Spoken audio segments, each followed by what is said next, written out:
The Velveteen Rabbit, or How Toys Become Real. Story by Marjorie Williams, 1922. There once was a Velveteen Rabbit, and in the beginning he was really splendid. He was fat and bunchy, as a rabbit should be. His coat was spotted brown and white. He had real thread whiskers, and his ears were lined with pink sateen.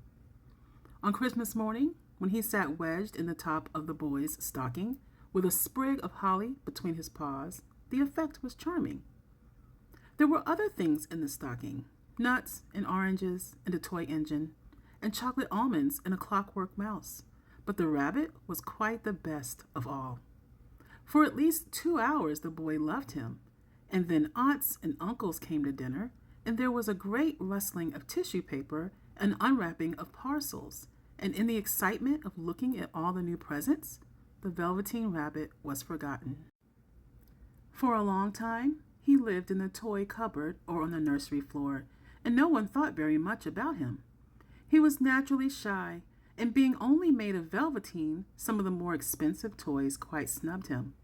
The mechanical toys were very superior and looked down upon everyone else. They were full of modern ideas and pretended they were real.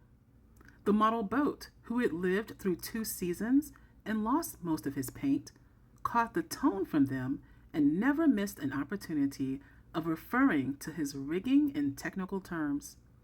The rabbit could not claim to be a model of anything, for he didn't know that real rabbits existed. He thought they were all stuffed with sawdust like himself, and he understood that sawdust was quite out of date and should never be mentioned in modern circles. Even Timothy, the jointed wooden lion, who was made by the disabled soldiers and should have had broader views, put on airs and pretended he was connected with government. Between them all, the poor little rabbit was made to feel himself very insignificant and commonplace, and the only person who was kind to him at all was the skin horse. The skin horse had lived longer in the nursery than any of the others. He was so old that his brown coat was bald in patches and showed the seams underneath, and most of the hairs in his tail had been pulled out to string bead necklaces. He was wise, for he had seen a long succession of mechanical toys arrive to boast and swagger, and by break their mainsprings and pass away. And he knew that they were only toys and would never turn into anything else. For nursery magic is very strange and wonderful, and only those playthings that are old and wise and experienced, like the skin horse, understand all about it. "What is real?" asked the rabbit one day when they were lying side by side near the nursery fender before Nana came to tidy the room. "Does it mean having things that buzz inside you and a stick-out handle?" "Real isn't how you were made," said the skin horse. "It's a thing that happens to you. When a child loves you for a long, long time, not just to play with, but really loves you, then you become real." "Does it hurt?" asked the rabbit. "Sometimes," said the skin horse, for he was always truthful. "When you are real, you don't mind being hurt." "Does it happen all at once, like being wound up?" he asked, "or bit by bit?" "It doesn't happen all at once," said the skin horse. "You become. It takes a long time. That's why it doesn't often happen to people who break easily or have sharp edges or who have to be carefully kept. Generally, by the time you are real, most of your hair has been loved off and your eyes drop out and you get loose in the joints and very shabby. But these things don't matter at all, because once you are real, you can't be ugly except to people who don't understand." "I suppose you are real?" said the rabbit, and then he wished he had not said it, for he thought the skin horse might be sensitive. But the skin horse only smiled. "The boy's uncle made me real," he said. "That was a great many years ago. But once you are real, you can't become unreal again. It lasts for always." The rabbit sighed. He thought it would be a long time before this magic called real happened to him. He longed to become real, to know what it felt like, and yet the idea of growing shabby and losing his eyes and whiskers was rather sad. He wished that he could become it without these uncomfortable things happening to him. There was a person called Nana who ruled the nursery. Sometimes she took no notice of the playthings lying about, and sometimes, for no reason whatever, she went swooping about like a great wind and hustled them away in cupboards. She called this tidying up, and the playthings all hated it, especially the tin ones. The rabbit didn't mind it so much, for whenever he was thrown, he came down soft. One evening, when the boy was going to bed, he couldn't find the china dog that always slept with him. Nana was in a hurry, and it was too much trouble to hunt for china dogs at bedtime, so she simply looked about her, and seeing that the toy cupboard door stood open, she made a swoop. "Here," she said, "take your old bunny. He'll do to sleep with you." And she dragged the rabbit out by one ear and put him into the boy's arms. That night, and for many nights after, the Velveteen Rabbit slept in the boy's bed. At first he found it rather uncomfortable, for the boy hugged him very tight, and sometimes he rolled over on him, and sometimes he pushed him so far under the pillow that the rabbit could scarcely breathe. And he missed, too, those long moonlight hours in the nursery when all the house was silent and his talks with the skin horse. But very soon he grew to like it, for the boy used to talk to him and made nice tunnels for him under the bedclothes that he said were like burrows the real rabbits lived in. And they had splendid games together in whispers when Nana had gone away to her supper and left the night light burning on the mantelpiece. And when the boy dropped off to sleep, the rabbit would snuggle down close under his little warm chin and dream, with the boy's hands clasped close round him all night long. And so time went on, and the little rabbit was very happy, so happy that he never noticed how his beautiful velveteen fur was getting shabbier and shabbier, and his tail coming unsewn, and all the pink rubbed off his nose where the boy had kissed him. Spring came, and they had long days in the garden, for wherever the boy went, the rabbit went too. He had rides in the wheelbarrow and picnics on the grass, and lovely fairy huts built for him under the raspberry canes behind the flower border. And once when the boy was called away suddenly to go out to tea, the rabbit was left out on the lawn until long after dusk, and Nana had to come and look for him with the candle because the boy couldn't go to sleep unless he was there. He was wet through with dew and quite earthy from diving into the burrows the boy had made for him in the flower bed, and Nana grumbled as she rubbed him off with a corner of her apron. "You must have your old bunny," she said. "Fancy all that fuss for a toy." The boy sat up in bed and stretched out his hands. "Give me Bunny," he said. "You mustn't say that. He isn't a toy. He's real." When the little rabbit heard that, he was happy, for he knew that what the skin horse had said was true at last. The nursery magic had happened to him, and he was a toy no longer. He was real. The boy himself had said it. That night, he was almost too happy to sleep, and so much love stirred in his little sawdust heart that it almost burst. And into his boot-button eyes, that had long ago lost their polish, there came a look of wisdom and beauty, so that even Nana noticed it next morning when she picked him up and said, "I declare, if that old bunny hasn't got quite a knowing expression." That was a wonderful summer. Near the house where they lived, there was a wood, and in the long June evenings the boy liked to go there after tea to play. He took the Velveteen Rabbit with him, and before he wandered off to pick flowers or play at brigands among the trees, he always made the rabbit a little nest somewhere among the bracken, where he would be quite cozy, for he was a kind-hearted little boy, and he liked Bunny to be comfortable. One evening, while the rabbit was lying there alone, watching the ants that ran to and fro between his velvet paws in the grass, he saw two strange beings creep out of the tall bracken near him. They were rabbits, like himself, but quite furry and brand new. They must have been very well made, for their seams didn't show at all, and they changed shape in a queer way when they moved. One minute they were long and thin, and the next minute fat and bunchy, instead of always staying the same like he did. Their feet patted softly on the ground, and they crept quite close to him, twitching their noses, while the rabbit stared hard to see which side of the clockwork stuck out, for he knew that people who jump generally have something to wind them up. But he couldn't see it. They were evidently a new kind of rabbit altogether. They stared at him, and the little rabbit stared back, and all the time their noses twitched. "Why don't you get up and play with us?" one of them asked. "I don't feel like it," said the rabbit, for he didn't want to explain that he had no clockwork. "Oh," said the furry rabbit, "it's as easy as anything," and he gave a big hop sideways and stood on his hind legs. "I don't believe you can," he said. "I can," said the little rabbit. "I can jump higher than anything." He meant when the boy threw him, but of course he didn't want to say so. "Can you hop on your hind legs?" asked the furry rabbit. That was a dreadful question, for the Velveteen Rabbit had no hind legs at all. The back of him was made all in one piece, like a pincushion.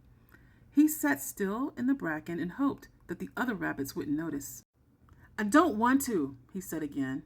But the wild rabbits have very sharp eyes, and this one stretched out his neck and looked. "He hasn't got any hind legs," he called out. "Fancy a rabbit without any hind legs," and he began to laugh. "I have," cried the little rabbit. "I have got hind legs. I'm sitting on them." "Then stretch them out and show them. Like this," said the wild rabbit, and he began to whirl round and dance till the little rabbit got quite dizzy. "I don't like dancing," he said. "I'd rather sit still." But all the while he was longing to dance, for a funny new tickly feeling ran through him, and he felt he would give anything in the world to be able to jump about like these rabbits did. The strange rabbit stopped dancing and came quite close. He came so close this time that his long whiskers brushed the Velveteen Rabbit's ear, and then he wrinkled his nose suddenly and flattened his ears and jumped backwards. "He doesn't smell right," he exclaimed. "He isn't a rabbit at all. He isn't real." "I am real," said the little rabbit. "I am real. The boy said so." And he nearly began to cry. Just then there was a sound of footsteps, and the boy ran past near them, and with a stamp of feet and a flash of white tails, the two strange rabbits disappeared. "Come back and play with me," called the little rabbit. "Oh, do come back. I know I am real." But there was no answer. Only the little ants ran to and fro, and the bracken swayed gently where the two strangers had passed. The Velveteen Rabbit was all alone. "Oh dear," he thought. "Why did they run away like that? Why couldn't they stop and talk to me?" For a long time he lay very still, watching the bracken and hoping that they would come back. But they never returned, and presently the sun sank lower, and the little white moths fluttered, and the boy came and carried him home. Weeks passed, and the little rabbit grew very old and shabby, but the boy loved him just as much. He loved him so hard that he loved all his whiskers off, and the pink lining to his ears turned gray, and his brown spots faded. He even began to lose his shape, and he scarcely looked like a rabbit anymore, except to the boy. To him he was always beautiful, and that was all the little rabbit cared about. He didn't mind how he looked to other people, because the nursery magic had made him real, and when you are real, shabbiness doesn't matter. And then one day the boy was ill. His face grew very flushed, and he talked in his sleep, and his little body was so hot that it burned the rabbit when he held him close. Strange people came and went in the nursery, and a light burned all night, and through it all the little Velveteen Rabbit lay there, hidden from sight under the bedclothes, and he never stirred, for he was afraid that if they found him, someone might take him away, and he knew that the boy needed him. It was a long, weary time, for the boy was too ill to play, and the little rabbit found it rather dull with nothing to do all day long. But he snuggled down patiently and looked forward to the time when the boy should be well again, and they would go out in the garden amongst the flowers and the butterflies and play splendid games in the raspberry thicket like they used to. All sorts of delightful things he planned, and while the boy lay half asleep, he crept up close to the pillow and whispered them in his ear. And presently the fever turned, and the boy got better. He was able to sit up in bed and look at picture books, while the little rabbit cuddled close at his side. And one day they let him get up and dress. It was a bright, sunny morning, and the windows stood wide open. They had carried the boy out onto the balcony, wrapped in a shawl, and the little rabbit lay tangled up among the bedclothes thinking.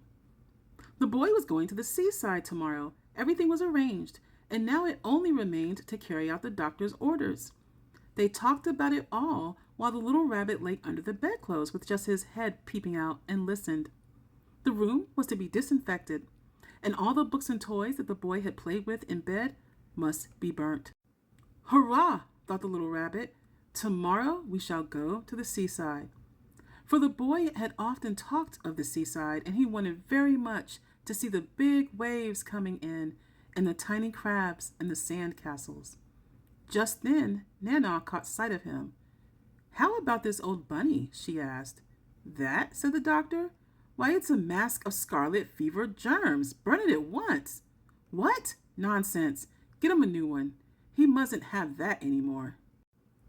And so the little rabbit was put into a sack with the old picture books and a lot of rubbish, and carried out to the end of the garden behind the fowl house.